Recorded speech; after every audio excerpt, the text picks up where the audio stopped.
Já começou, Marcelo. Started already. Okay, because on my screen it doesn't show live. Okay, now we are online. Perfect. Online. So, Let's José, start. please. Yes, we can start. Okay. Good morning, everybody. We are starting our 10th webinar, RedeSist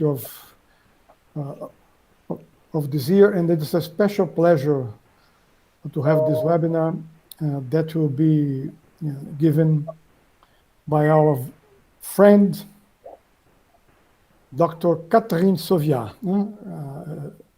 It's a huge pleasure, Catherine, and we thank you very much for accepting to give a seminar.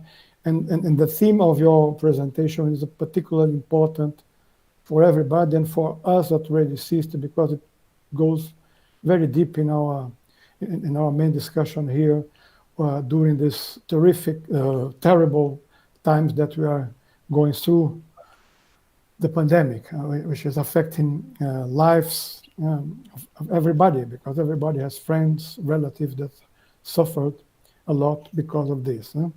And within this huge crisis in capitalism, we have this acute crisis, and the analysis that Catherine and her friends at IRES have done about policy reactions of different countries is particularly important. I'll pass the word to Professor Marcelo Matos, who will moderate our section. Please, Professor Matos.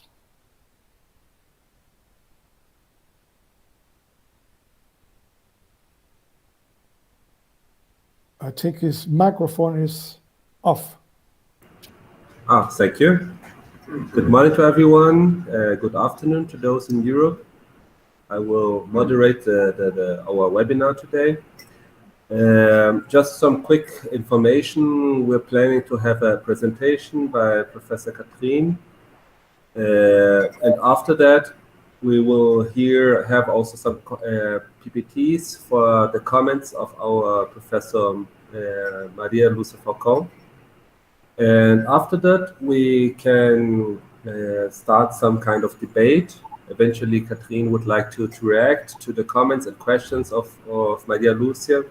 And after that, we will be able to open to questions from the audience.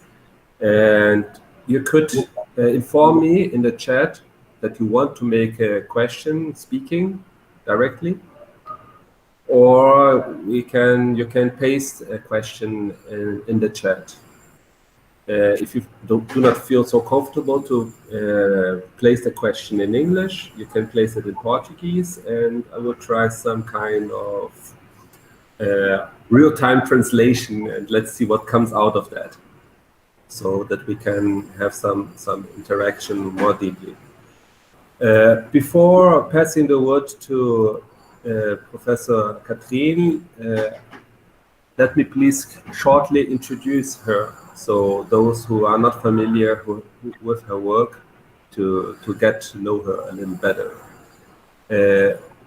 Professor Catherine Sauviat is a senior economist at IRES. I just noticed the pronunciation of José. I didn't know how to pronounce it, which is a think tank publicly funded that provides trade unions with economic and social research. She is a chief editor of Chronique Internationale, one of IRES publications, and a regular contributor on the US economic and social situation for this journal. She has been put at the disposal of IRES since 1986 from the Commissariat Général du Plan, now called France Stratégie, a governmental agency in charge of advising the Prime Minister on economic topics. She was associate professor at the University of Rennes from 2008 to 2017, and her main topics of research are corporate governance, corporate restructuring, industrial policy, economic and financial globalization, and its effects on labor relationships. And she has also a very interesting list of contributions in books, articles, and journals, which we can put at the disposal of the audience. I think we should get started in not reading the many interesting publications which are on the crisis in the US, the social model of the US, financial mondialization, financing of innovation, topics like labor and social security, corporate governance, labor market, institutions, global supply chain. So some very interesting topics with broad perspective of different issues in the field of economics and social sciences. So it's a great pleasure to have you with us. And welcome, Professor Catherine. I will put your presentation on. Please, the stage is yours. Okay, thank you very much. It's also a great pleasure for me to be with you and to make this presentation, which, as you can see in the title, is mainly about the first wave of the pandemic, of the COVID-19 pandemic, and which is based on a special issue of the publication you quoted, Chronique internationale de l'IRES. It's based on the analysis of 9 countries, 6 European countries, 3 extra-European countries, the US, Argentina, and China, and also the European Union. I must say that the choice for countries, although constrained by the knowledge capacities of the IRES researchers on foreign countries, was made regarding two criteria. First, to select different type of healthcare systems as identified by comparative political science studies. And second, to point out the transnational dimension of this pandemic by selecting countries in different continents or part of the world, except unfortunately Africa, for which we don't have partners. Next, yeah. So we focused in this study on the sanitary dimension of the crisis. So, in other words, the economic effects of the crisis is not are not at the main focus of this special issue, and we focused also on the role of the state at different levels, and notably executive powers in healthcare as a regulator, of course, of healthcare services, and also professionals, as a provider of care, but also in charge of more globally of the national security and the protection of the population, of their populations. Next, please. So our purpose was not exactly to evaluate the performances of government responses, but rather to compare them. And to compare them as a result of specific institutional arrangements that design healthcare systems and policies in these different countries. So, to consider the diversity of national health systems, we referred to the typology elaborated by Michael Moran from at the end of the 90s and the early 2000s, Michael Moran is a political scientist from Manchester University, and his typology refers to the type of state intervention in three fields, three main fields. The consumption of care, or the conditions of access to care. That means health coverage, organization of healthcare delivery, etc.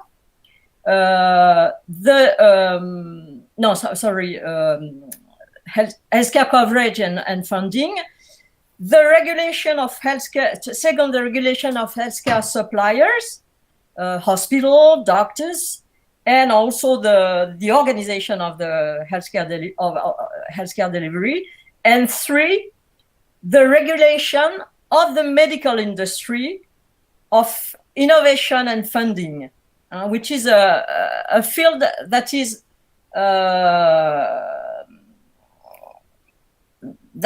not hidden, but not highlighted in many studies. So, next, please.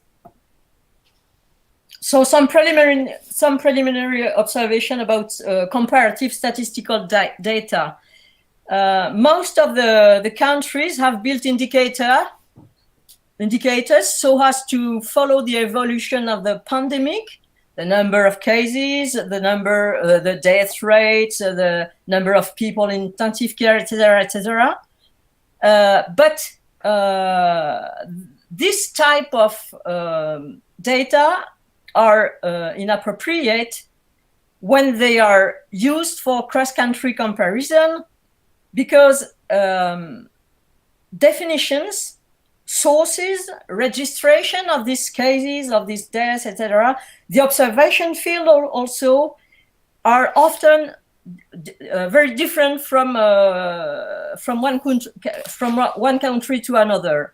So the most reliable indicator is by far the excess mortality rate, estimated in reference to the average number of deaths observed on a given period of time during recent years, often the last 5 years. And it's interesting because it takes into account a number of structural factors explaining the morbidity of each country, population, and even sometimes some indirect consequences of the pandemic. So let us say that it's not a perfect indicator, but it has less cross-country comparability limitation than other indicators. Next, please.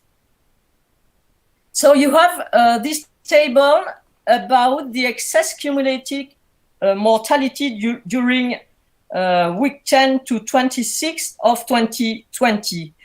So, as you can see on the left side of the graph, which is not a table, actually it's a graph. In the US, so from March to July 2020, it means that excess mortality, which is known technically as P-score, was superior to 20% compared with excess mortality observed during the same period of the 5 previous years. That is 2015 to 2019. Meanwhile, in Europe, as you can see, it was nearly 16%. And after that, you have the details by country. And for some countries, you can see that excess mortality was very high, like Spain, more than 36%. England and Wales, nearly 35%. Italy, around 26%. France has been in the middle. But some countries from Eastern Europe and also Northern European countries have a P-score at less than 5%. Next, please. So, what about the restriction and lockdowns? Most countries chose lockdown as an obvious or as a privileged tool to flatten the curve, as they said, except Sweden, of course, as you know. Lockdown started with China, where the central government decided to put the entire population of Wuhan in quarantine on January the 23rd. It was the largest lockdown in history. And after that, the whole population of the Hubei province. Only Sweden, with a population of around 10 million inhabitants, has chosen a laissez-faire approach, has refused to close primary schools, kindergartens, or to ban people from leaving their homes, contrary to the other European countries. But its COVID-19 death rate per person was at some point one of the highest in Europe, as you know. The goal of lockdown was to stop as much virus transmission as possible in order not to overload hospitals and to spread out over time the number of persons infected. Lockdowns have been decided by executive powers, and most of the time at the national level, except for the US, where Donald Trump led governors at the forefront of the pandemic. For China, where local governments had much leeway to decide quarantine of a whole city, as well as for Germany, where the Länders have been responsible for the decision of lockdown. But contrary to the US, the central government in Germany played a strong role of coordination. And one final point, executive powers mobilize their population through a campaign of communication in order to reassure people in their capacity to control the situation, and also as a means to produce collective and political consent, given the high economic cost of lockdowns in terms, of course, of economic and political freedom, but it's also evidence of some sort of total improvisation in the field of public health. Next, please. The degree and forms of restrictions differed among healthcare states. For example, in Germany, the central government was able to negotiate with the Länder, while the US saw no coordination, as I mentioned before, at all, no coordination at all between the central executive power and the state governors. So lockdowns and all sorts of restrictions generally reinforce the role of national and central governments. For example, in France or even in England, in Ireland, their role, the role of central governments, was reinforced by emergency legislation and the capacity to impose harsh and uniform restriction at a national level. On the contrary, where competencies are shared between a different level of institution inside a country, restrictions were less severe, were, let's say, more negotiated in countries like Germany or even Argentina, as we could learn because by our partner who wrote the article.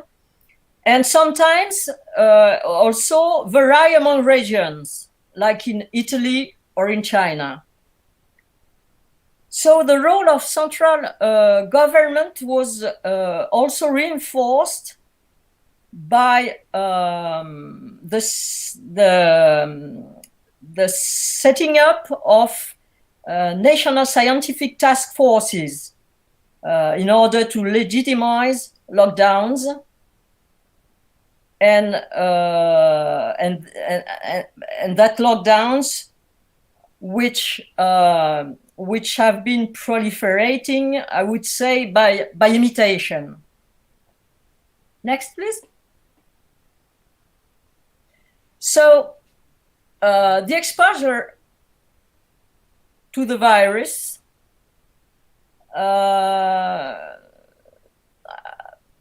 was a sort of dead angle in the literature about the pandemic. This exposure is, of course, related to living and social conditions,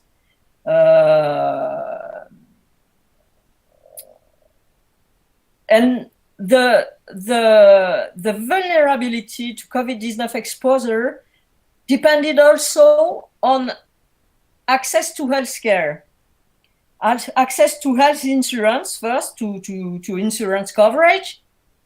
That was expanded in almost all countries. For example, COVID-19 testing and treatments became free of charge in most of the countries analyzed, not without loopholes, of course. And age also was another factor of discrimination. Not only were elderly people particularly vulnerable to dangerous form of COVID-19 illness, but they were also very badly treated in nursing homes, I must say, in most of the countries. In the UK, for example, elderly infected persons have been transferred from hospital to nursing homes, and that's why you've got this high rate of mortality in nursing homes. And last point of this slide, all countries experience some sort of disparities regarding the diffusion of the virus, but with disproportional impacts on poor and racial minorities. The phenomenon of racial disparity is pretty well documented, of course, in the US and in the UK, where ethnic minorities are much more scrutinized than in a country like France, for example, where statistics are forbidden to treat them particularly. So in the US, COVID-19 struck disproportionately African American and also Latinos, which are people also overrepresented in frontline occupations. In the UK, a study also concluded that Black people and immigrants from South Asia had a higher risk of getting infected and an exposure to death twice higher than white people. But inequalities were also visible in France. For example, for those who know France, those who know France, La Seine-Saint-Denis, which is in the periphery of Paris, and which is one of the poorest administrative area, was hit particularly. And also, of course, as you can imagine, France ultramarine territories like Mayotte or near Brazil, Guyanas, where poor people, of course, are also overrepresented. But it concerns also, for example, Sweden, where COVID-19 has hit ethnic minorities like Syrians or Somalis particularly hard. Next, please. So when attention was paid, when some countries paid attention to inequalities, It was mostly by guaranteeing financial access to care and ensure affordability, either by enlarging the scope of the coverage, of health coverage. So you have a lot of countries, of the countries analyzed here, that have changed their rules related to care funding in order to guarantee access to coverage and sometimes to care for people with low income.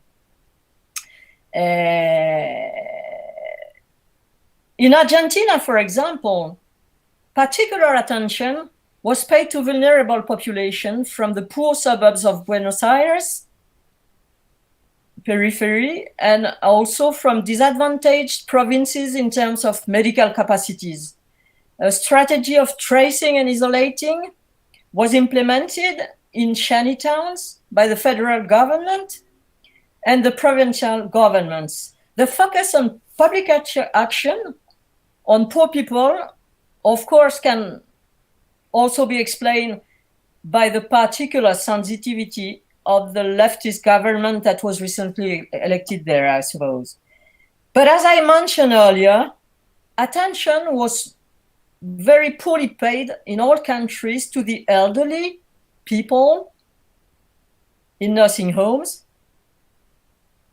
In nearly all countries, at least 90% of COVID-19 deaths were amongst people aged 60 and over.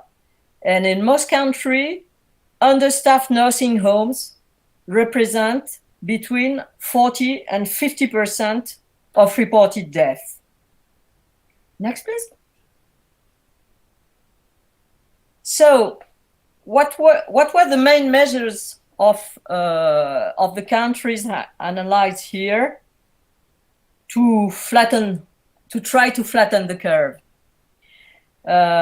Because all countries, of course, experience a surge in demand for healthcare services, and notably hospital care, because of the highly contagious novel coronavirus and the severe forms of pathology it implied. But hospitals were particularly ill-prepared to the surge of the pandemic everywhere, almost everywhere. After decades of budgetary pressures, after decades of reforms aimed at reducing costs through minimal investment, at reducing public hospital bed capacities, and with the only exception of Germany. I will come back. So in Europe, these hospital reforms occurred since the 1980s, but I must say that the budget pressures increased dramatically after the Great Recession of the 2008 and 9. And they took the form of privatization. We can say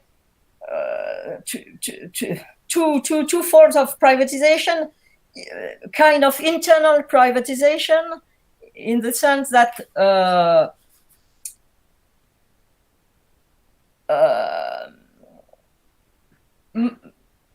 private management principles were introduced in the management of public hospitals, and a competition, externalization of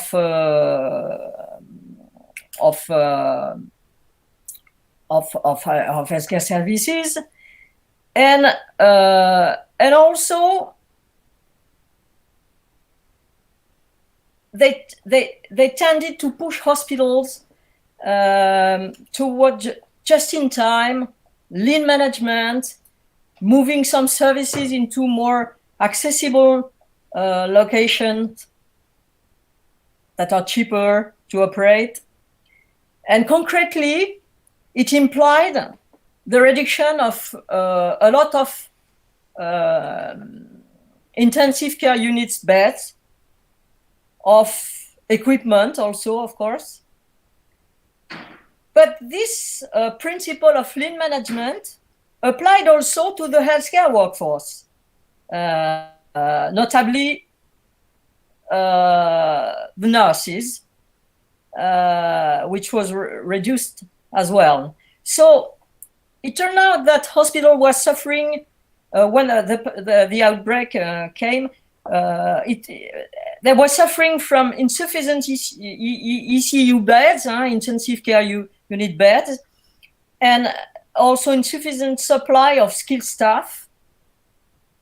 And all public officials called for, at one point, a redistribution of hospital beds by adding extra ECU beds, by deprogramming elective surgeries, by mobilizing military hospital, sorry, by converting some other places in healthcare facility, etc., etc. Sorry. So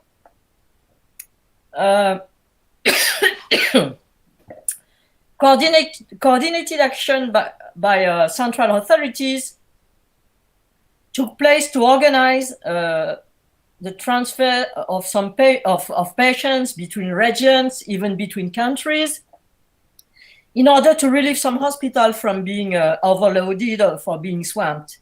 It has been the case in France, for example, but also in England and the UK. In Germany, the government required hospitals issue beds to give in real time the availability of bed capacity within each lander.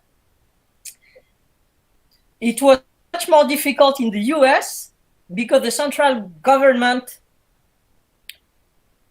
had a very weak control over the hybrid but also very powerful hospital system that impeded de facto the creation of such a national system of collecting and sharing information, data about the availability of beds in an emergency situation.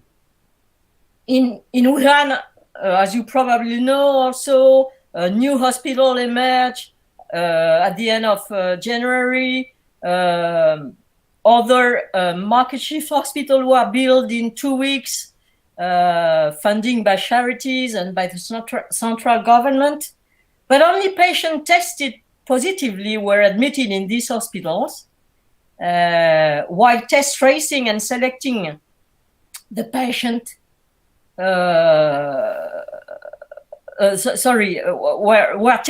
testing capacity were very limited. And of course, in China, local community volunteers were mobilized for tracing and selecting the patients admitted to hospitals. Next, please. So countries sought to mobilize additional workforce, additional staff very quickly, often by recalling inactive and retired health professionals, but also mobilizing medical and nursing students nearing the end of their studies, by easing licensure requirements for practitioners. France, for example, mobilized also its sanitary reserve made of health professionals, non-care hospital workers, professionals from regional health agencies.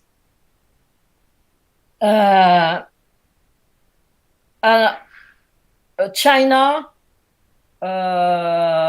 who until the 20th of January denied the reality of the epidemic, redeploy its healthcare workforce to correspond to the new hospital capacities. So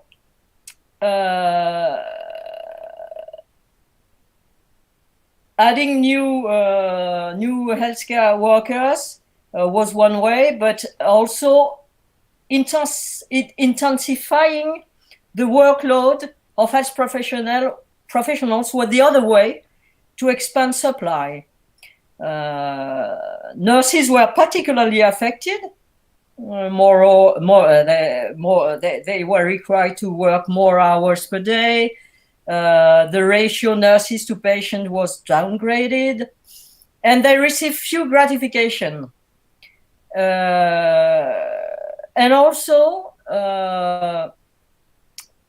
this additional work was done without the appropriate protection, personal protective equipment that would have been required to protect these healthcare workers.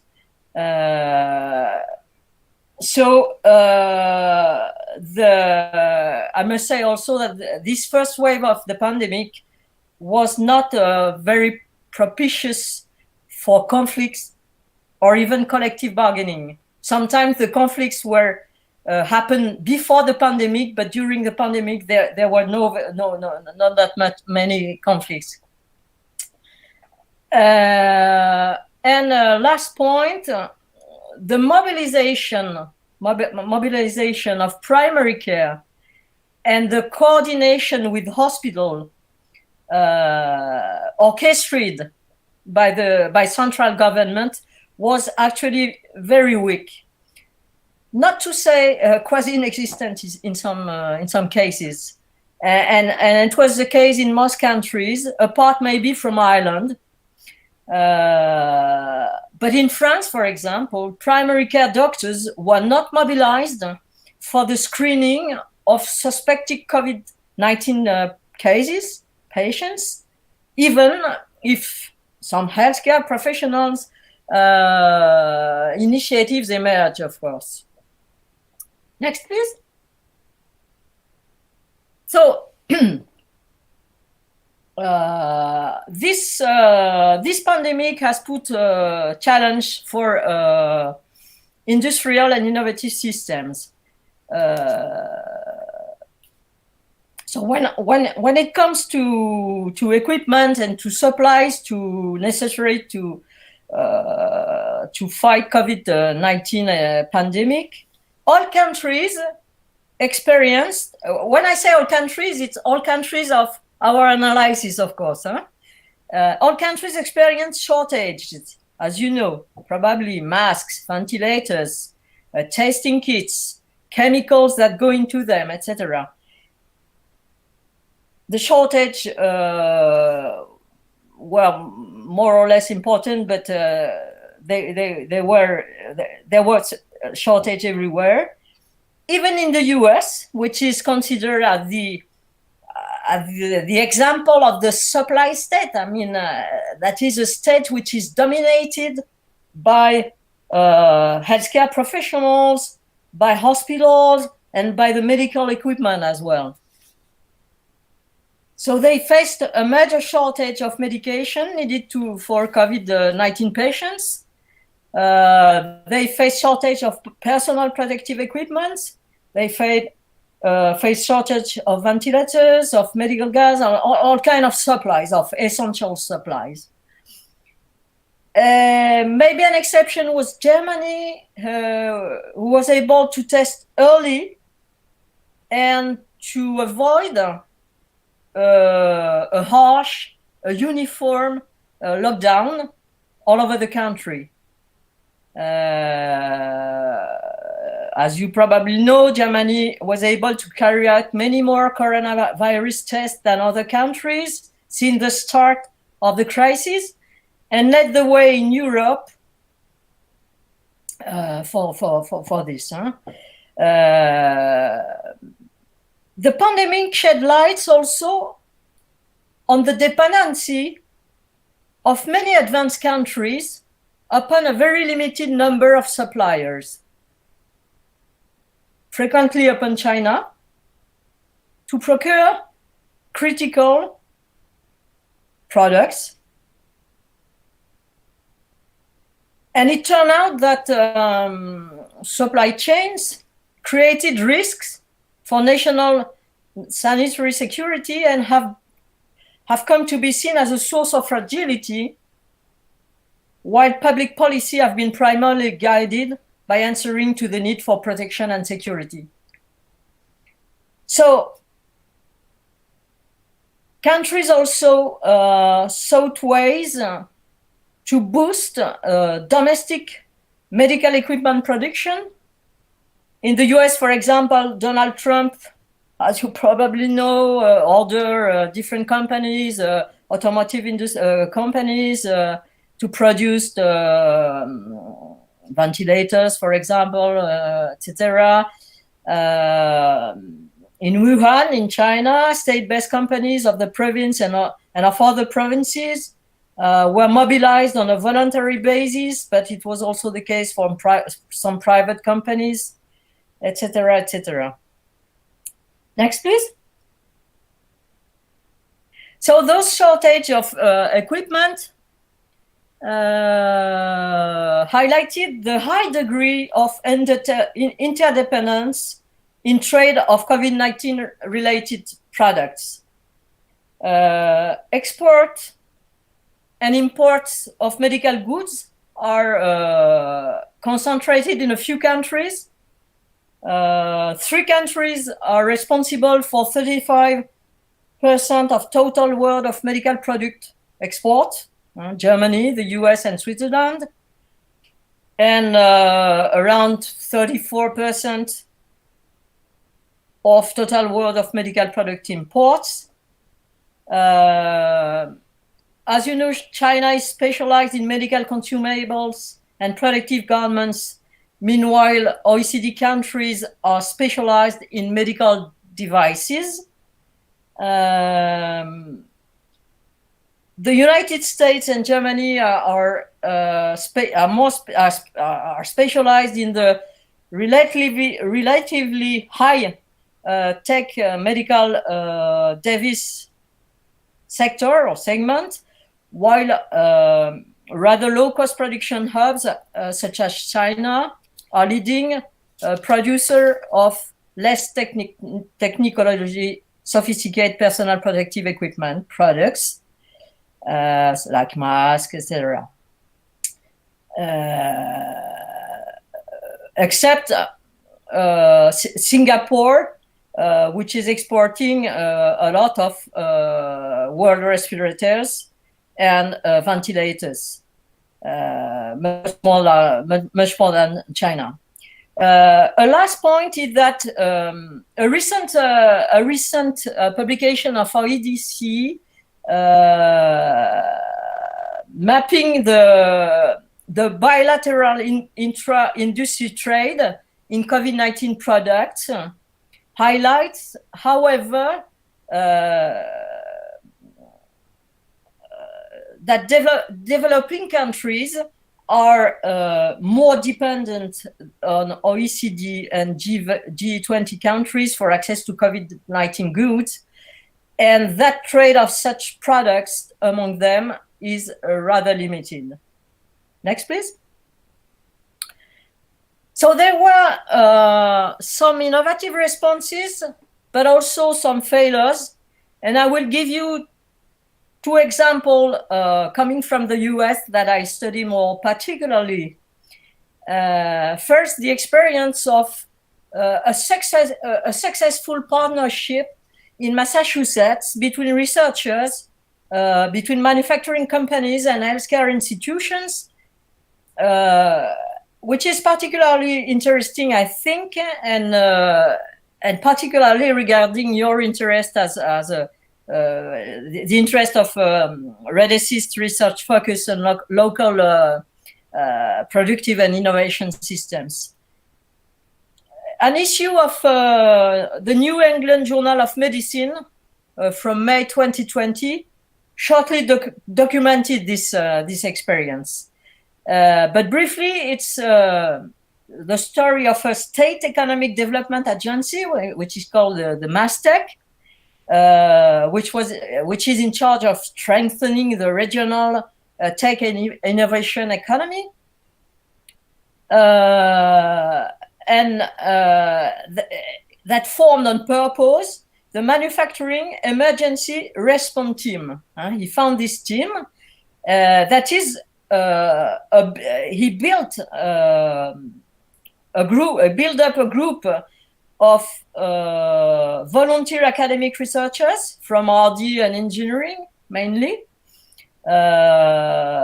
manufacturing companies, and healthcare institutions. And this group managed to establish complaint testing procedures for fabrics, gowns, face shields, masks, and swabs, and to assess the demand for this kind of personal protective equipment and other material needed.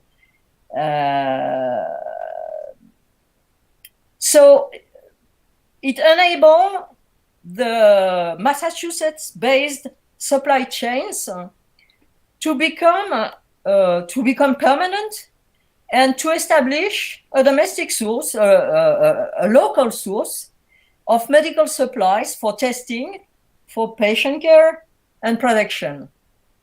And the second example is about the failure of the US government and a private company partnership to deliver affordable and flexible ventilators. So this is a point I won't develop here, since it was the focus of Bill Lazonic's presentation in the RedeSist seminar last September.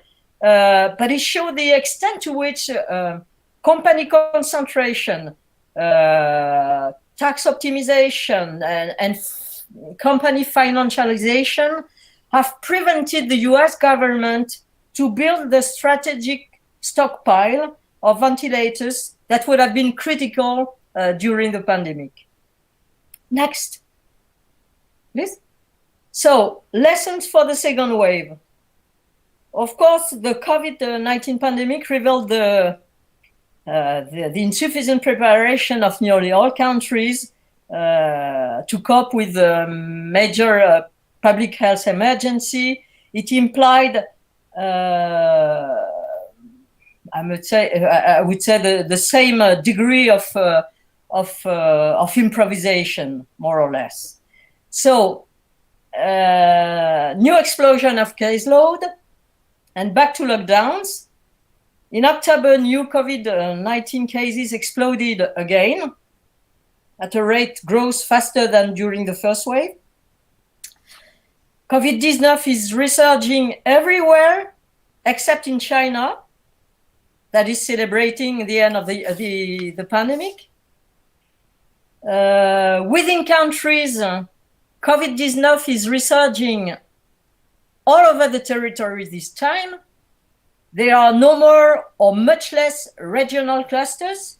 In Italy, for example, Italy Southern Mezzogiorno had been relatively protected from COVID-19 first wave and had suffered far fewer infection and deaths than the north. But now the virus is spread all over Italy, while the hospital system in the south is much less performing. In early November, a new round of restriction came into force in Europe and in the US, with always the same, I would say, old and sort of archaic methods, which are lockdowns, coming maybe from the Middle Age, the time of Black Death. Even Sweden, which has rejected lockdown in the first wave, has introduced its first mandatory restrictions.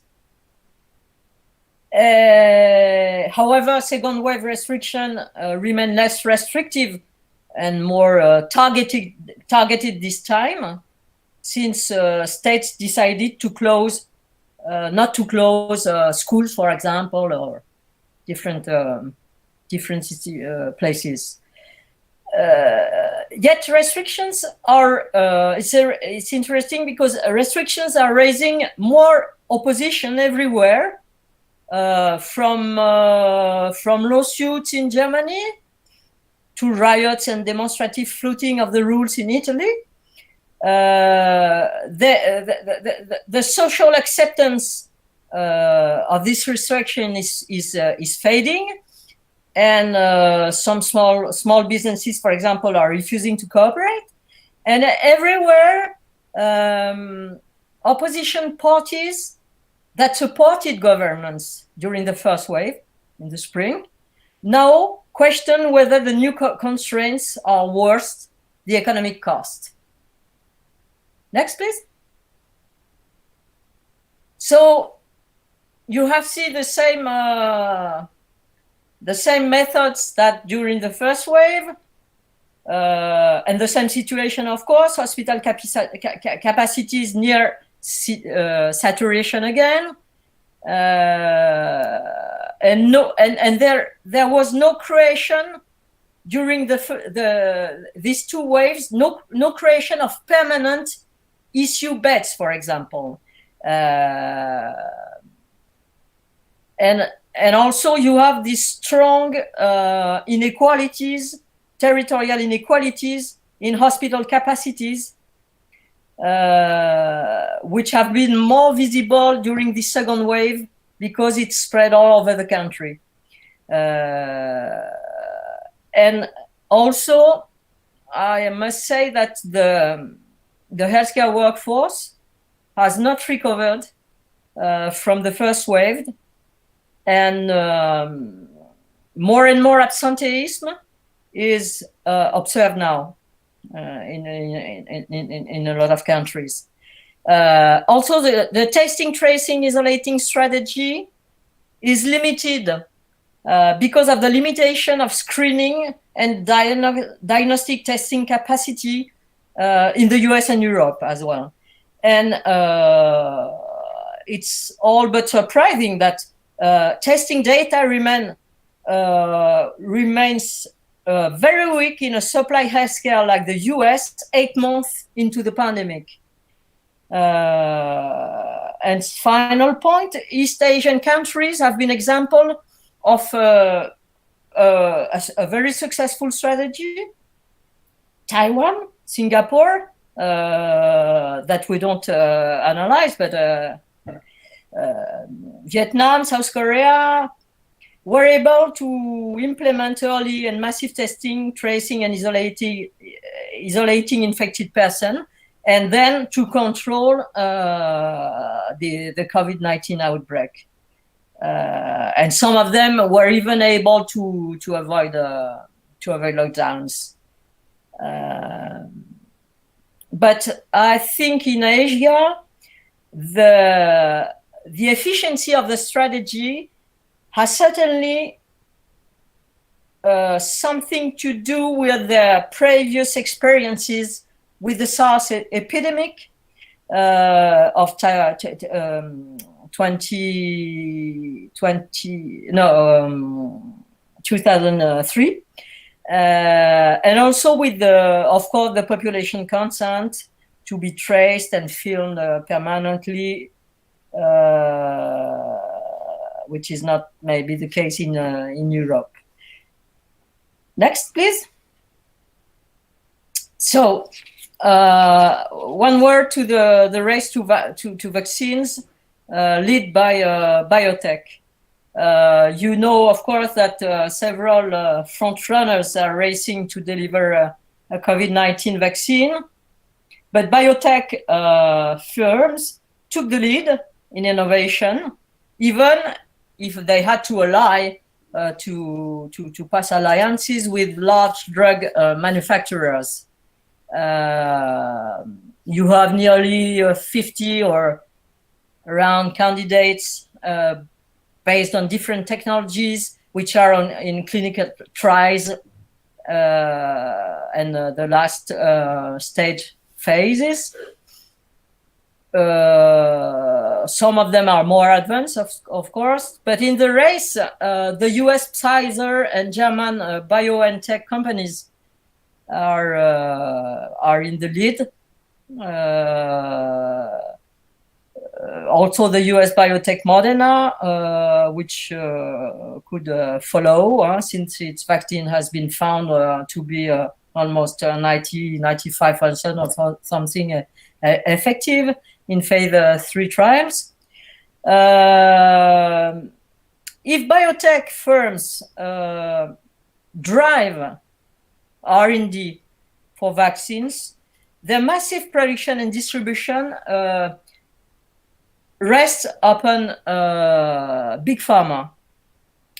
But mass production capacities of big pharma companies are also limited. Once again, the US as a supply, which is a supply healthcare taste, makes the difference. For example, a partnership between the Department of Health, the Department of Defense, and the private sector has been set up to speed up development and distribution of vaccine, and the pace and development and scope of such a vaccine effort is certainly unprecedented. So these new vaccines, this new technology vaccine, messenger RNA, require cold chains and special freezers for transportation, as you know, and it's a precondition that will be initially complicated for the delivery to developing countries, I guess. In contrast, the AstraZeneca vaccine has proved to be more suitable, maybe for emerging and developing country, since it can be stored at normal fridge temperature.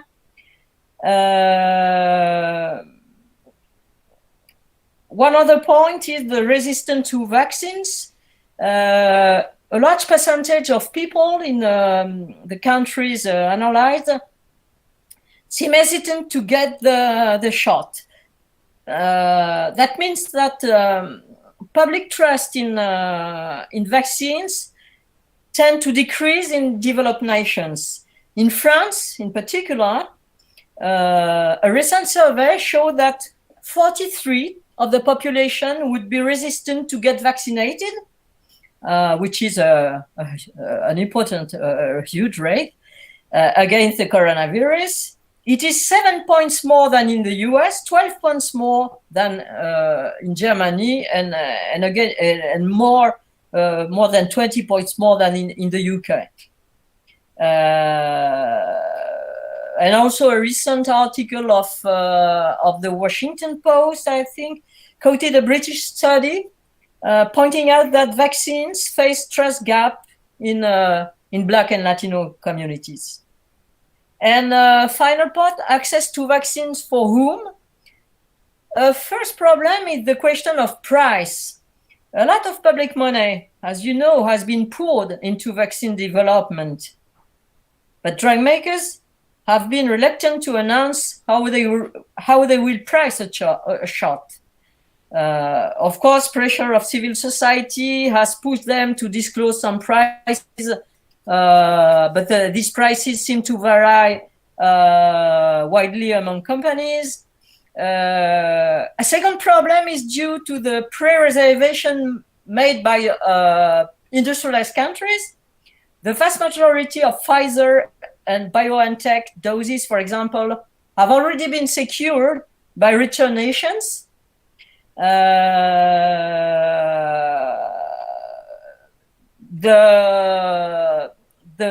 20 million doses of the Moderna vaccine should be reserved also to the US, and German biotech firms who receive grants from the German government must make also a certain amount of doses available to the German government. However, several initiatives have taken place to support global access to vaccines. That's the case for the coalition of, as you know, for epidemic preparedness innovation, the global partnership launched in 2017 called Gavi, the UN-backed Vaccine Alliance, the Gates Foundation, the COVAX, which is a World Health Organization program that are about to guarantee the delivery of millions of doses to poor countries. So my conclusion, next please. So the first point, there is a need, I think, to take the precaution principle very seriously to face chronic disease and future chronic disease, and to promote coordinated action at the international level. As Martin Wolf pointed out in a recent Financial Times paper, global challenges need global solution. That means reinforcing the role of the World Health Organization.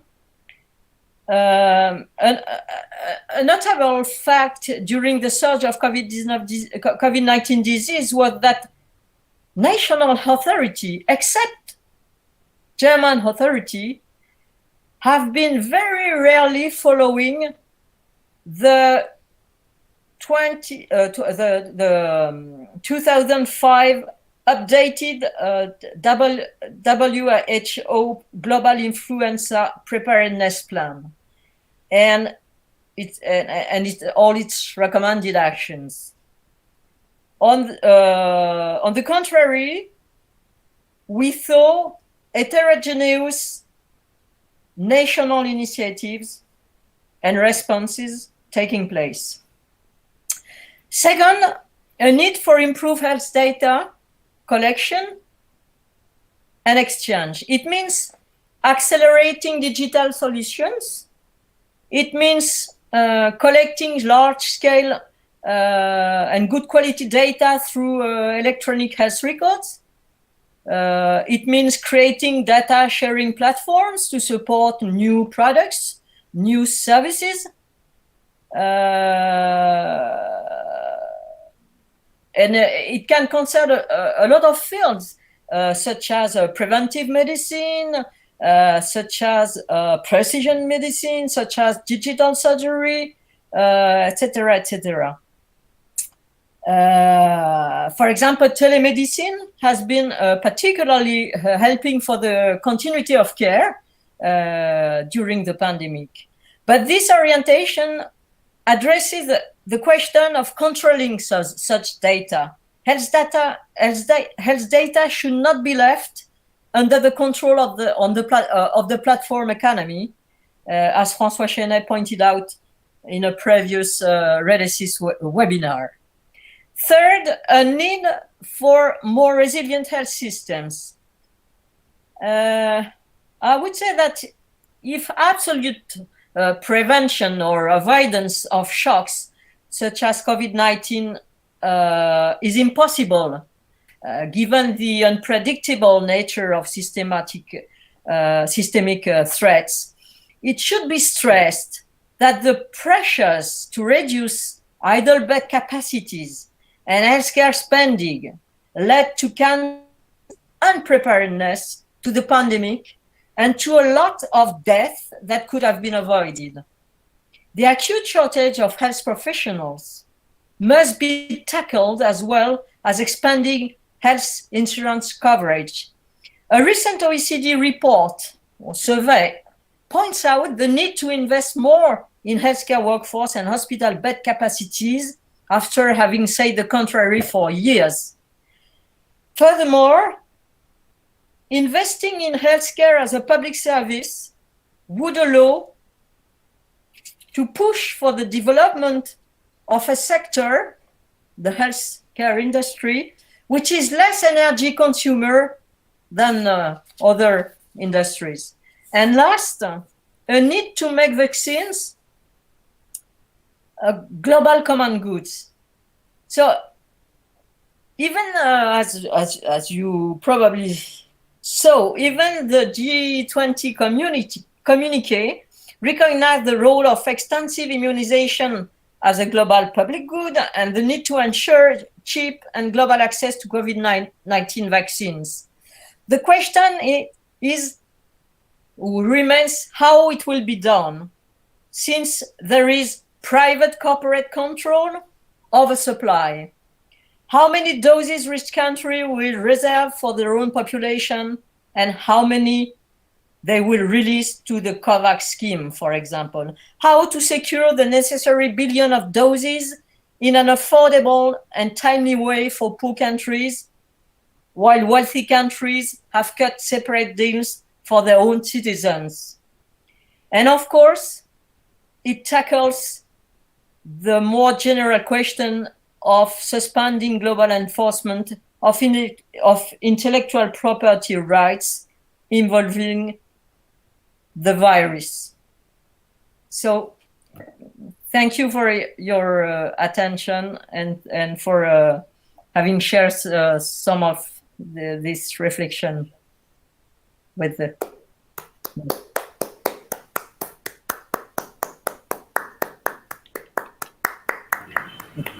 Thank you very much for your very interesting presentation.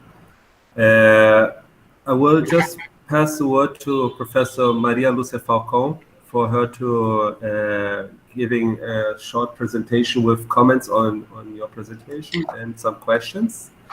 Let me first introduce Professor Maria Lúcia Falcon. She has a career dedicated to development planning, public policies, regional and urban development, and local innovation production systems. She has a degree in agronomy from the Federal University of Bahia in '82, a master in economics from the Federal University of Bahia in '90, and a PhD in sociology from the University of Brasilia in 2000. She was a professor at the Federal University of Sergipe between '91 and 2016, working mainly on public planning and budget, regional economy, urban development, culture, and territory. She was a planning secretary of Aracaju between 2001 and 2006, planning secretary of the state of Sergipe from 2007 to 2010, a national secretary of planning and strategic investment of the Ministry of Planning in 2011, secretary of urban development and the state of Sergipe from 2012 to 13, advisor of the presidency of BNDES of our development bank from 2014 to 15, president of INCRA from 2015 to 2016, advisory of the government of Bahia, coordinating the first employment program and the Bahia 2035 program development plan between 17 and 18, and now currently she is a visiting researcher at the University of Santiago de Compostela at the Faculty of Economic Sciences in the area of regional development. So with this vast and interesting experience, it will be a pleasure to hear your comments and enrich our debate. Please, Professor Maria Lúcia, the stage is yours. I will right away put on your PPT.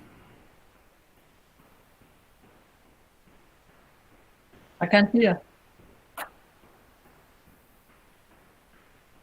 Thank you, Marcelo. And that's why I'm a bit tired. We have done so much. Okay, hello, everybody. My gratitude to RedeSist for this opportunity to discuss with Catherine and my colleagues the responses of a selected group of countries to the health crisis that is impacting the world this year. I especially thank Professors Cassiolato, Helena, Marcelo, and Catherine for her brilliant lecture and insights. I'm going to show you some slides that synthesize our research. I say our because Professor Cassiolato is our coordinator, and me and Marina Zafiro are the researchers. The research is about the political way in 5 dimensions. The sample of 15 countries responded to the health crisis, and how this crisis gained strength and impacted in other fields, social, economical, technological, and environmental. And of course, I put Brazil in the spotlight during the analysis. The first slide, please, Marcelo. The first slide shows the epidemiological impact of COVID-19 in the first and second waves of contagions and deaths. The figure is from Le Monde, November 24, and shows the moving average of deaths. Brazil and the rest of Latin America, France and the rest of European Union, USA and India have the most difficult stats, despite that the pandemic had begun in China, Asia. We are going to discuss 5 items. Please, Marcelo. Next one. Methodology about healthcare system and financing, about measures during the health crisis, another perspective for the health crisis, and the conclusions. The methodology consisted on, first, select a sample of 50 countries: Brazil, Argentina, USA, Spain, Germany, France, Italy, UK, Russia, China, South Korea, South Africa, India, New Zealand, and Vietnam. Second, collected data from WHO, OECD, IMF, WTO, ILO, Oxford University, Legaron Index, World Bank, and others. Third, proceed to a cross-section analysis considering many aspects of the country's health system and financing, fiscal in the sense of tax and monetary measures, health and management measures, medium and long-term planning. Next, please. It is important to note that the measures focused in the medium term are related for the most part with the technological transformations introduced massively during the pandemic in service like teleeducation, telemedicine, telecommerce, etc. In the world of work, telework and Industry 4.0, in the field of social protection, and in the support offered to the companies for its energy conversion. So, in this slide, we can see 2 illustrations. The first one is about the phases involved in managing the health crisis, that is to say, first, understand planning, phase 1, community contagion, and phase 2, coexistence with the disease. Communication is important all the time, but during the wave of contagion, the main goal is, like Catherine said, is to flatten the curve. The second illustration organizes the impacts of the health crisis according to the timing of the impact on short term, like direct costs of treatment and deaths, and aggregate demand fall, or medium long term, like loss of human capital, education, fall in public and private investment, other negligences on environmental, social, political, or health areas. Next, please, Marcelo. Item 2, about healthcare system and financing, informs us that the spending on health has different models across the countries, some of them funding from state, others from compulsory or voluntary insurance. Also, we can see that the preceding financial 2008 crisis was paid, in part with cutting spends on health and other social policies by the OECD countries, especially the Mediterranean ones. Is there a correlation between the weakness of the health system and the epidemiological curve of COVID-19? We do not have the answer yet. Anyway, the stats for Brazil are 43% of the spending in health are from state funding, 27% from compulsory insurance, and 28% voluntary insurance. And the proportion of public health expenditures as a proportion of the total public spending is 10% of the budget. In this comparison between the mode of funding and results on health, next one, please, Marcelo. We can see 2 illustrations where the USA, next, please. That's it.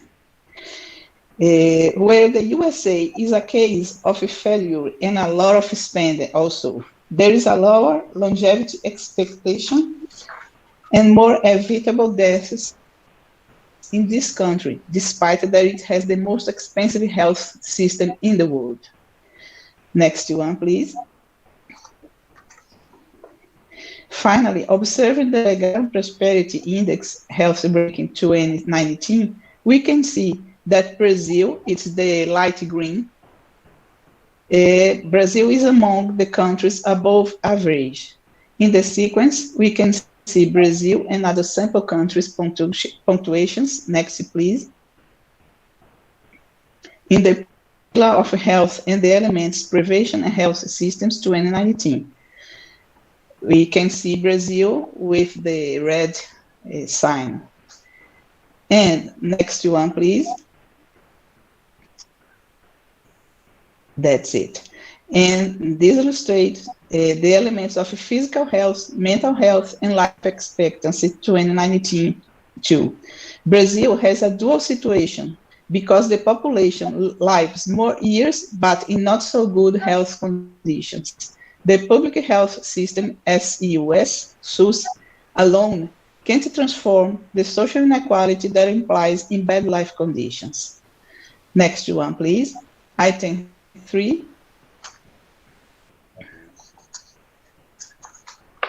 About measures during the sanitary crisis. There is a framework with 5 types of measures that the countries are adopting in response to the pandemic and its consequences. The majority of them have the support of multilateral organisms like IMF, World Bank, and OECD. That's a new thing. There are management measures, health measures, social measures, tax and monetary measures, and economic measures. For example, management measures, coordinating, planning, and national monitor of the disease. Health measures, reduced mobility and social distancing. Social measures, maintain effective demand and basic consumption of families through emergency aid or permanent minimum income, and so on. All of those measures were necessary because the lockdown caused a sharp fall of economic activities. In the following graphics, please, we see percentage of workers in countries with business closure standards during the COVID-19 pandemic from January to August 2020. This data is from ILO. We can see the impact initiated in more intensely from March. And of course, the countries adopted measures like assistance coverage. As next one, please. That's it. Assistance coverage as a percentage of the population in the 2020 pandemic. And please observe that South Asian, 39%, and Latin American Caribbean, 35%, reached the highest level of people assisted with cash or in kind. From IMF, initial measures for conservation of jobs. Next one, please, Marcelo. Data from IMF, that's it. We can see the conservation for creation of jobs in OECD countries as a percentage of workers in the 2020 pandemic. And again, we can see the USA, the last one, with anything to see, did not adopt any protection. On the contrary, New Zealand, the first one, adopted the most protected labor market, protecting almost 70% of the jobs. Next one, please, Marcelo. Regarding the climate crisis, the graphic shows climate relevance, greenhouse gas emissions of the tax measures of the OECD countries during the health crisis.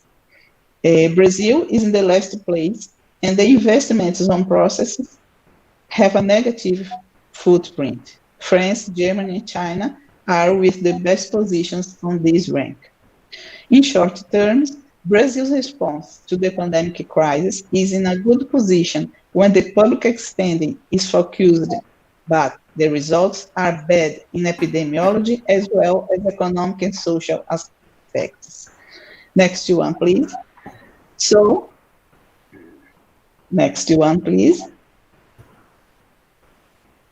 So, item 4, Another perspective to analyze the health crisis informs us that the countries are confronting a battle in two fields or scales. National scale, such as model of healthcare system, maybe public, private, or mixed, the level of coordination between central and subnational governments. Brazil is one case, special case, Catarina, because the subnational governments adopted a position to defend the public health and the people, and the central government, like Trump, operated like as if nothing was gone. It's insane, but that's it. The level of coordination between central and subnational governments, and finally, cultural behavior, more individualistic or holistic culture. Beyond the country's scale, we must observe A, the capitalist transition to the informational stage of capital accumulation, international coordination of value global chains in health activities, first, and other products and its distribution, second moment, emphasis particularly on renewable energy and ICT. B, the stress of the innovation system to accomplish objectives in the fastest process ever, like the vaccines. Thanks to new technologies like bioinformatics and biochemical simulations, international cooperation, and public-private funds. C, the new role of countries in the international division of labor according to the investment and innovation capacities coordinated by the state. D, social support during the transition for families and firms. Burning of capital and jobs are expected when the accumulation regime changes. Finally, as main conclusions, Marcelo, please. Finally, as main conclusions, I can say that the country's responses to the pandemic and the 2020 economic crisis led to strategic positions in the development path post-crisis. Besides, the multilateral organizations offered a different approach for the state role in this crisis and the 2008 crisis. Some countries are modeling their future with investments in green economy, updating the education system, digital infrastructure, and changing labor regulation for the social challenges that are waiting for us just after turning the corner. For example, cybersecurity, data surveillance, etc. They presented plans, programs, and new policies, but in the first place, they must confront the resistance forces in politics as well as in the economic field. For example, in the European Union, climate and digital plans and law are being discussed in the parliament. In China, the plan 2035 are being discussed in the Communist Party Congress, and so on. Brazil is keeping a step down, and there is a no-show government at the Sustainable Development theme. As a result, the country is no longer in the rank of the 10 biggest industrial economies, and the poverty inequality is already deepening. No proposals were made by the political parties to society or in the national parliament. No doubt about the multiplier power of spending in health. Data analysis by IMF concluded that for every 1% more spent on health, private investment grows by almost 7%, an impact only surpassed by social assistance, whose rate is almost 10%, and cultural leisure with almost 11%. So the complex or the system of healthcare is very important, not only now because of the pandemic and the health crisis, but always will be important to development of a country. Once more, thank you very much for your attention. And now I present my questions to Catarina. I have 3 questions, Catarina. First one, how do you understand the role of coordination between central and subnational governments during the health crisis, and after that, in planning the economic recovery? 2, considering the present state of capitalism, is there any space for an isolated country to get over the pandemic and begin an economic growth process without digitization, renewable energy innovation. And 3, the last one, about social cohesion after the pandemic in European Union. Will society finally accept a minimum universal income? Thank you very much. Okay.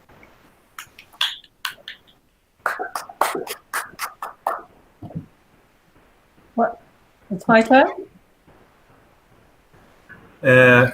Thank you, Professor Maria Lúcia, for the questions. I displayed them on the screen for Catherine if she wants to take a look on them. And I pass the word to Professor Catherine for replying to them. And Okay. in the meantime, I will take note of someone who wants to make questions after Catherine's response at the chat. Okay, thank you very much, Maria Lúcia, for your presentation and for the questions, for your questions. The first question about the role of coordination between central and subnational government during the health crisis and also the economic recovery. I think that this role of coordination, I think, is critical. From the countries analyzed in our special issue, we have seen opposite strategies of countries with federal regimes. If I take the example of Germany, Germany is a country with what we call a Bismarckian healthcare system. That is where consumption is governed through labor market institutions, labor market locations, and which is financed by payroll taxes. And where health insurance institutions are involved in the implementation of health policies.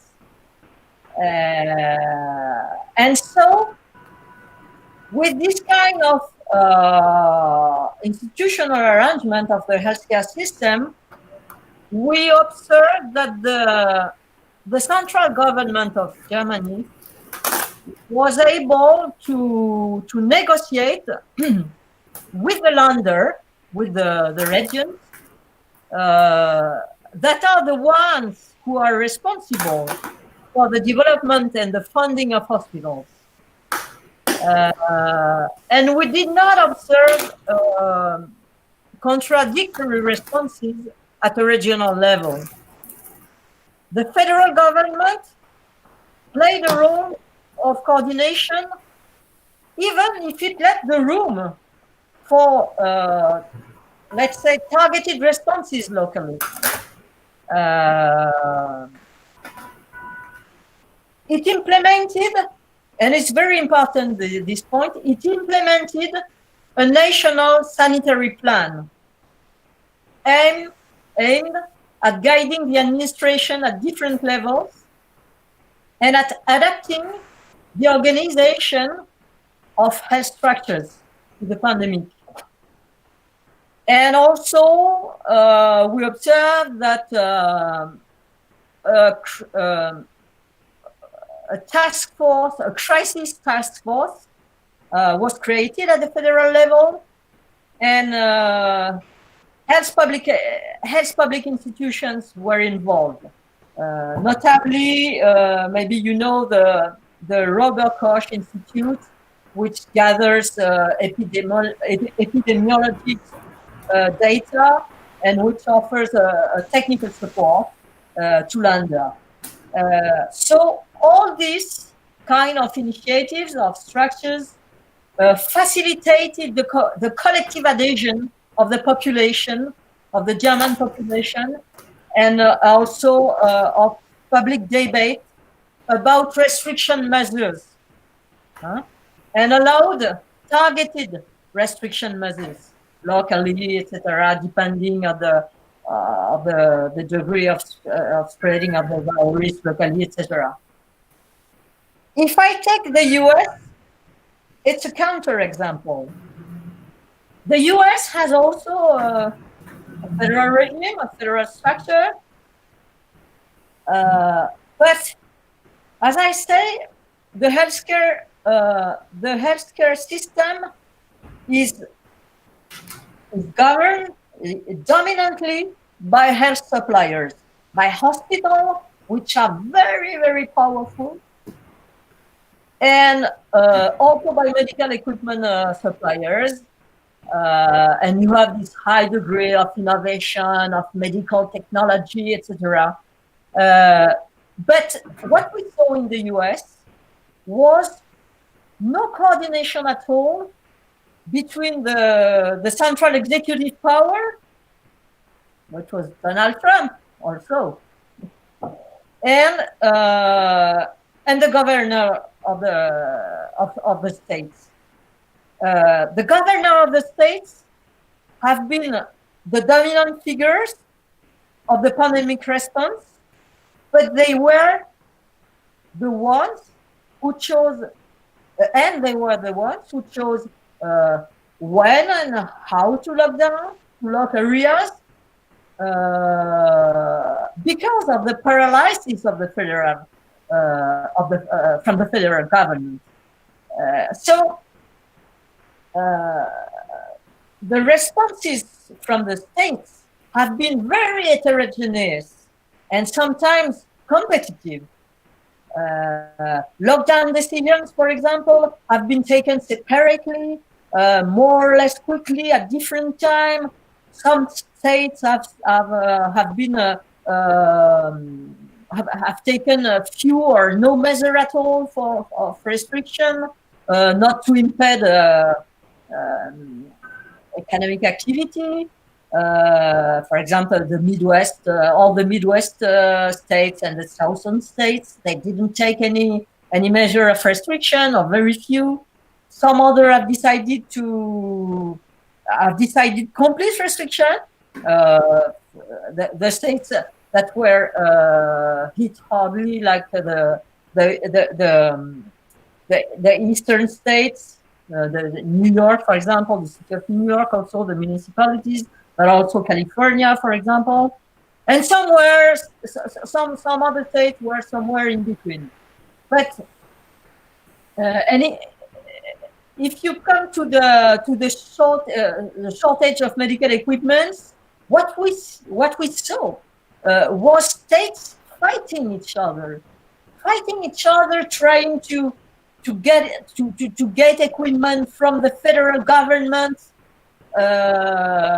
from Donald Trump, who of course preferred to give the equipment to the Republican states rather than the Democratic states, and also from foreign countries, of course, that they try to get medical equipment from foreign countries, but the states were left on their own. So this lack of coordination for me was a disaster, which can be seen, of course, in the record of infected cases and in the number of deaths from COVID-19 in the US, when you compare to other countries. But maybe you could say the not exactly the same for Brazil, but you mentioned also this chaotic situation because the central government and the state. So yes, coordination between these central and sub-national governments is critical. For your second question, that was, is there any space for an isolated country to get over the pandemic and begin an economic growth process without digitalization, renewable energy, and innovation? Here, my answer would be no. I don't think there is room for isolated responses to the pandemic. in the context of global capitalism. One feature which was very interesting and in this global pandemic, in this global sanitary crisis, was that we all know the different dimension of globalization, of course, but what we didn't pay attention to was that there is also the global circulation of virus. And unfortunately, faced to this globalization of viruses, unfortunately, this pandemic paved the way for national responses rather than a collective response that would have promoted the community destiny, let's say, of human beings. Of course, governments were in panic, I think, and they largely improvise, as I said, solutions like lockdowns at their level, and we have seen how lockdowns have been imitated, have been sort of mimetic responses to this crisis. China, as I said, ordered a lockdown first of the city of Wuhan, then the province of Hubei, and almost all the countries followed, except Sweden, as I say. But I think in this perspective, I think they acted, as we say in French, they acted à l'aveugle. I think in sort of a blind way, because and this blind way was also because of the high degree of scientific uncertainty about the new virus. But the magnitude of the economic shock is unprecedented. As you say, involving a disruption to both supply and demand, and that reduce, of course, household consumption, that reduce firms' investment, etc. So, what about the process of digitalization, for example, renewable energy and innovation that you addressed? I think digitalization, of course, was already underway, but the pandemic, I think, has accelerated the digitalization of the economy, and the big winners, as you know, of course, are the platform companies, the digital companies, the digital platform economy, and its main actors have seen their role strongly reinforced, while on the other side, the role of the state as a sort of final insurer, I would say, has also been rediscovered in terms of supporting revenue, supporting incomes of households and firms also. So from this point of view, I think we can consider that China, as a state-based sort of capitalism, came out strengthened from this crisis. If you look at its very active foreign policy, for example, about vaccines, and the problem, of course, is the degree of social acceptation of such a political regime and of the accompanying measures. So I would say that the pandemic highlighted the need to regulate the free market in one side, and maybe rehabilitate some sort of, I would say, economic planning, legitimize this sort of economic planning. We need to to have planned, to be prepared to this pandemic, to this global disease, etc. And the state also should be at the forefront of producing common goods that capitalism has been unable to produce, and even that were seen as obstacle to the dynamic of capitalist accumulation in a way. So among these kind of common goods, I would say health and, as you say, Maya Lúcia, health and education are very important. And they are important also because they are neither energy-intensive sectors nor big energy consumers. So they could receive public investments without damaging environmental pollution, contrary to other industry, for example. And at a moment where the dramatic economic effects of the pandemic and the urgent need of dealing with its social impact challenges, the need for a rapid ecological transition, I think that investing in these common goods could be a solution, not too costly or less costly, I would say, that other solution. I mean, supporting traditional manufacturing industries that are in general that imply more pollution, etc. And so that would be my answer to your second question. But then coming to your third question about social cohesion and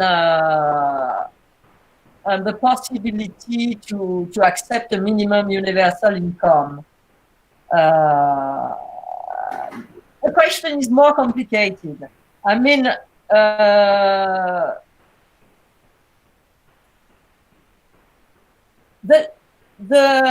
would say the slowdown of international trade combined with the COVID-19 pandemic led, as you mentioned, to dramatic economic and social crises.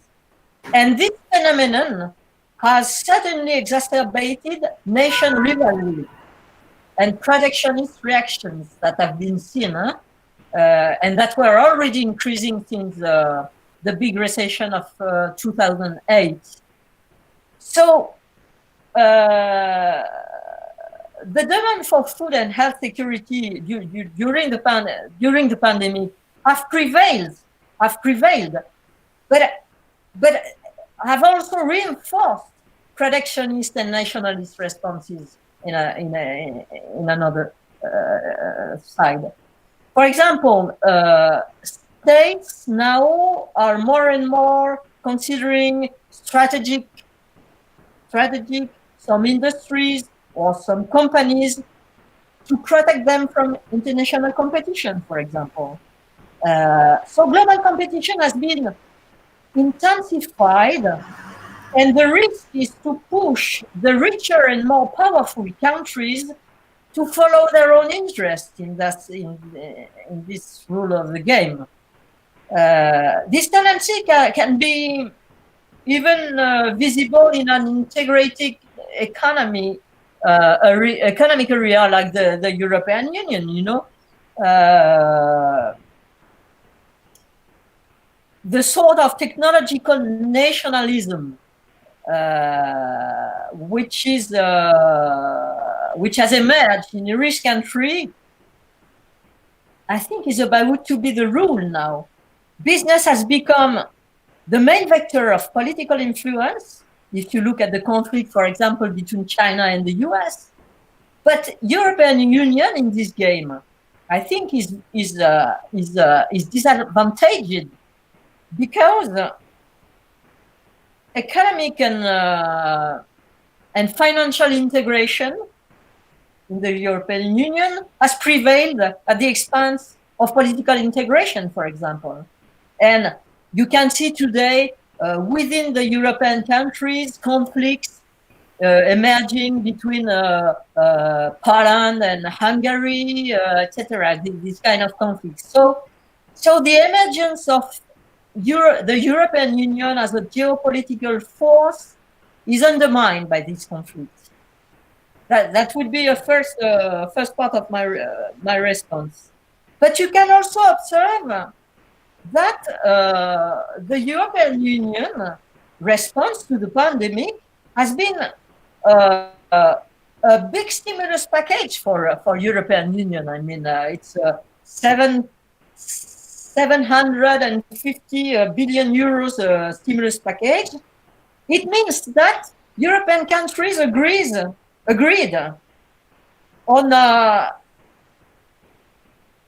an embryonic stage of solidarity for the first time, which is quite new for the richest country of the European Union, and for Germany, for example, particularly.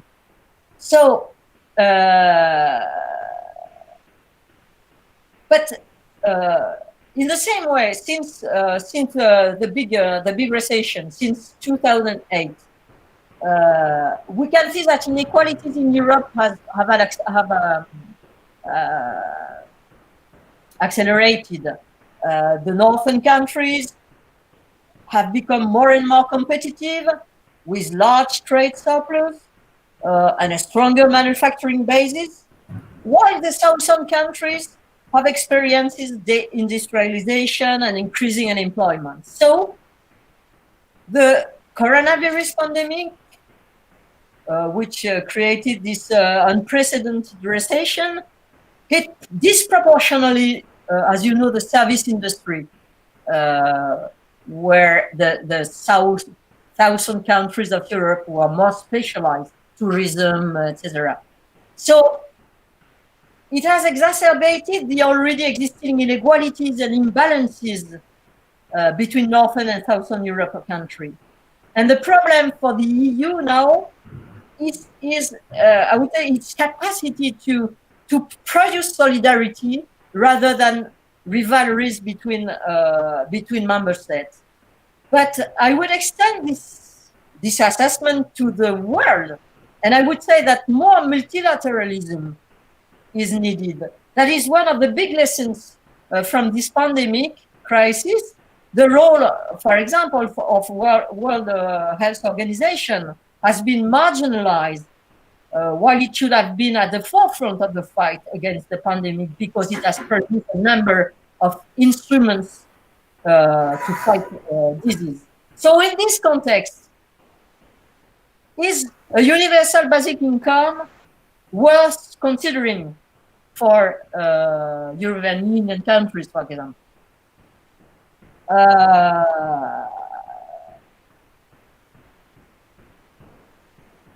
I don't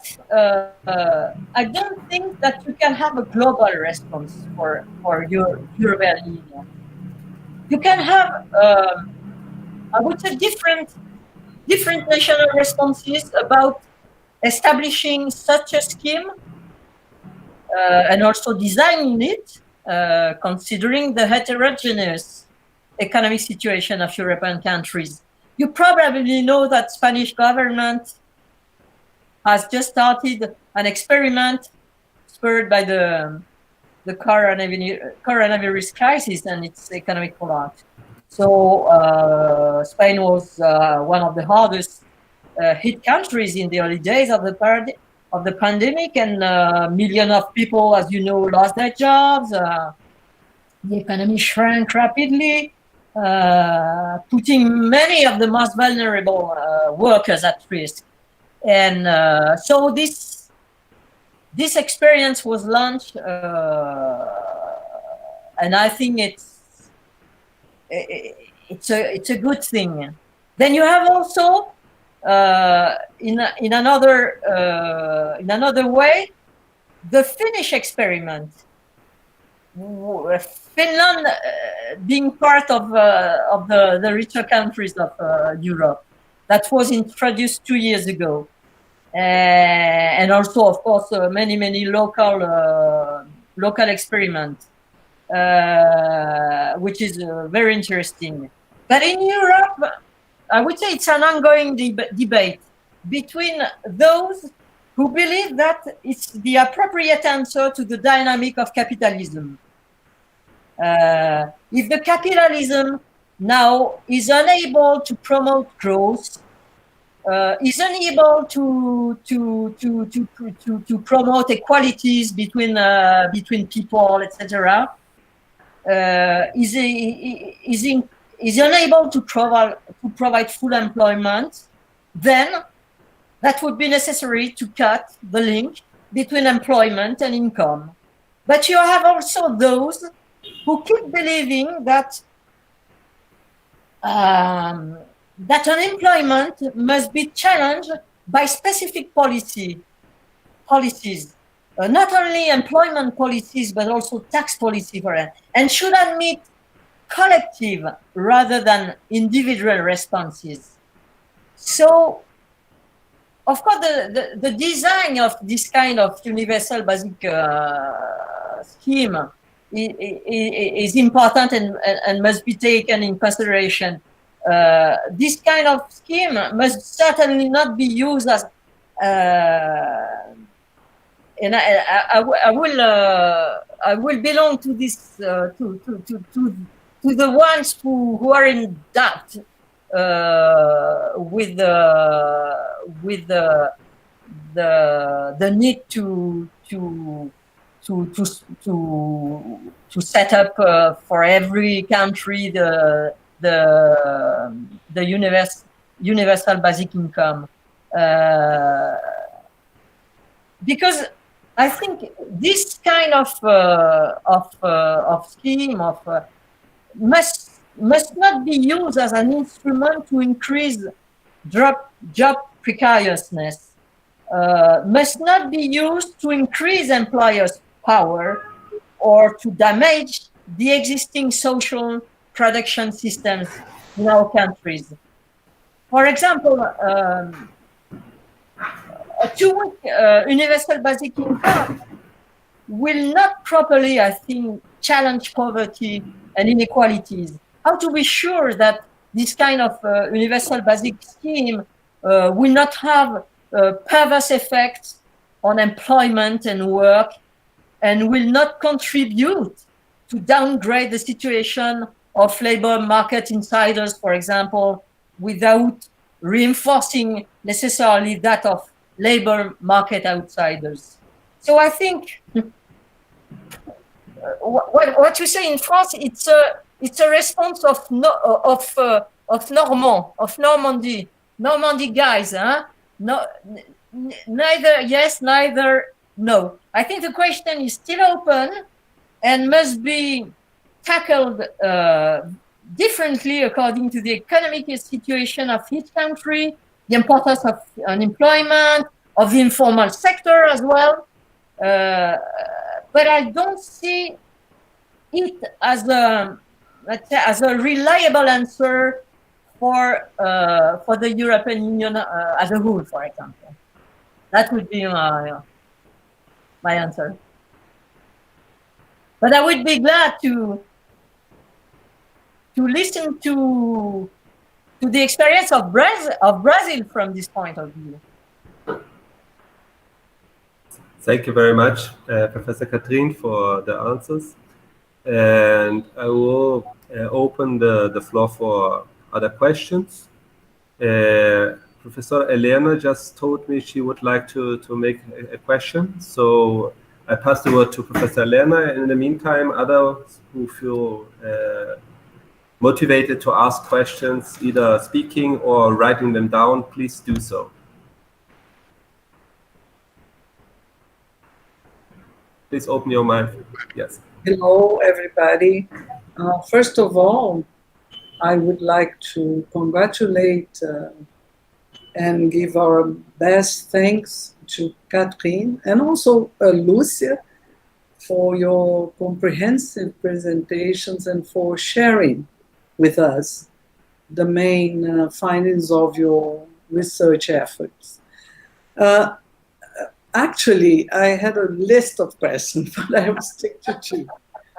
In the first place, Kath, would you please tell us about how do you see the suggestion coming from different parts of the world, and also particularly from France, of organizing health and other essential public services as commons, and therefore changing the forms of organizing and providing the service, and also avoiding problems with employment, as you mentioned, and attempts of privatizing these services, as it is always occurring in Brazil. The second thing that I would like to hear about how you would react to that is that I believe that one of the lessons that this pandemic brings to us is to stimulate us economists and also other professionals to pay attention not only to health per se, but its production system. And of course, health presents indeed important differentials if seen as a production activity. Differently from others, this activity by definition is distributed throughout the territories.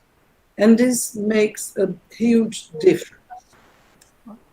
But how do you see the limits of telemedicine that you mentioned and digitalization in, first, reducing this intrinsic importance of this proximity between production and consumers, those who produce and those who consume health services? And also in terms of replacing doctors and other professionals, so the workforce working in health. And I guess, Kath, that you also mentioned that the health industry is more... Sorry? Can I continue? And I think that you also mentioned that the health industry is more sustainable than others. And of course, when we talk about sustainability, we first think of on the social dimension. But could you please elaborate, give us some more information about this issue? Thank you very much indeed for being with us today. Thank you. So, what about organizing differently the healthcare system and make a break in privatization, etc., etc.? I think the response is not a technical response.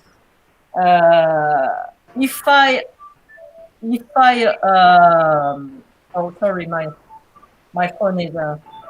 If we look at the French situation before the pandemic, all these trends that I was speaking about, privatization, the development of ambulatory services, the registration, etc.,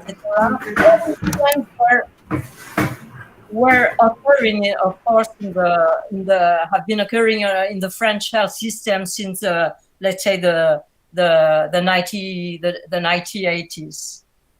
But what was very interesting, just before the pandemic, was that we had a big fight of hospitals, of healthcare professionals and nurses, it's true, nurses particularly, a big fight against these policies, against reducing the cost, reducing the number of beds, reducing the length of hospital stay, etc., etc. And I think And then came the pandemic. So there was a response from the French government to this big fight, but the response was very, very, very weak. I mean, in terms of gratifications, in terms of wages, in terms of all these kind of benefits. But as I say, the pandemic didn't see much conflicts because the healthcare professional were so involved in their daily work, helping people to recover and etc. That there was no conflict. But I am sure that the conflicts will reappear after the pandemic when it will stop. Let's guess quickly. So of course the organization of the healthcare system must be tackled, and the privatization must be stopped, and also the kind of administrative management of hospital where management principle prevail upon the doctor's decision, and etc., etc. But when I say there is no technical, and we must invest in health, and I think it will be one of the big lessons of the pandemic, because it's also a big part of employment in the countries. Health is a very important sector in terms of employment, but for that we will need conflicts. I mean, to force governments to change the organization of health system and to stop this kind of downgrading hospital systems and quality, etc., etc. So I am convinced that we need of course big organizational system change, and this change occurred during the pandemic. For example, during the pandemic, the healthcare professional took the lead. I mean, and the managers of hospitals, they were totally absent. I mean, so we have to keep this kind of thing in mind, and I'm sure that when the pandemic will be stopped, we will see other fights and etc. And I hope that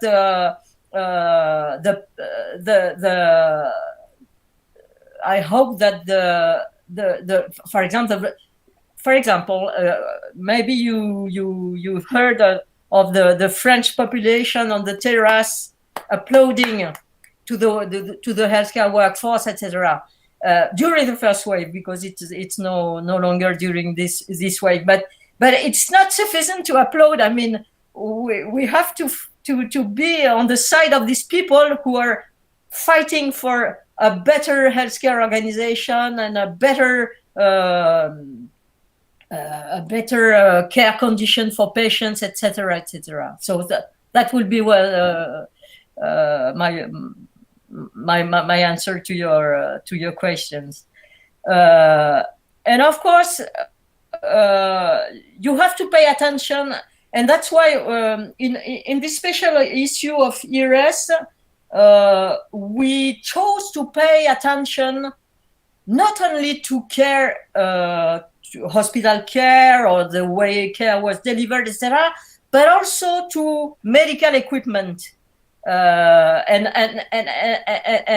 the state of the productive system regarding its capacity to be autonomous and to produce medical equipments needed during this kind of shocks, of pandemics, etc. And what we have seen, for example, for France, I just published with my colleague Claude Serfati an article about the state of the medical equipment in France and the loss of competition, of French medical manufacturers during the last 20 years, let's say. And it's so we have to pay attention to this kind of thing. And we have also to promote certainly digitalization, telemedicine. Why not? As I say, telemedicine was a way to care for the continuity of care during the pandemic for people who were not able to go to the doctors, etc. But I think telemedicine must not replace the very intimate relationship that people can have with their doctors. So you have to. It can be telemedicine can be developed, but not totally at the expense of this kind of intimate relationship you have with your physicians, etc. What about and not to a point that you would replace doctors or physicians. And for the third point, when I say health industry could require more investments because first healthcare in general and education also are these kind of sectors that produce common goods, and that common goods are very important to be produced. And as I said, if we can consider that capitalism has been able to produce in an efficient manner consumer goods, etc., it is not able to produce this kind of common goods. And you have to have the state behind investing in this kind of sectors to produce these common goods. And in a context of ecological transition, I think that investing in healthcare or investing in education is less damaging than, for example, supporting. I don't mean that we don't have to support the other manufacturing industries. That's not my point. But I think that it's less damaging because the health sector and healthcare or education is not very much energy consumer, as I said. It doesn't require a lot of energy, etc. So because I think the crisis, the pandemic has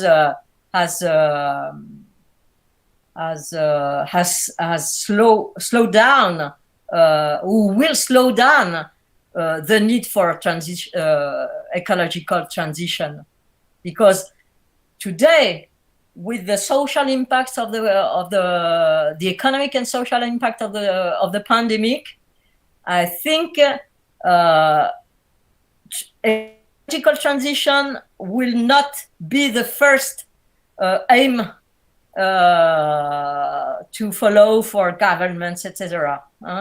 I think so. In a way, investing in health investing in education could be an intermediary solution, I would say, before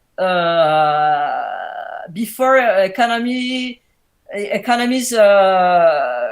should be will be able to recover and to put transitional ecological transition at the first place, I would say.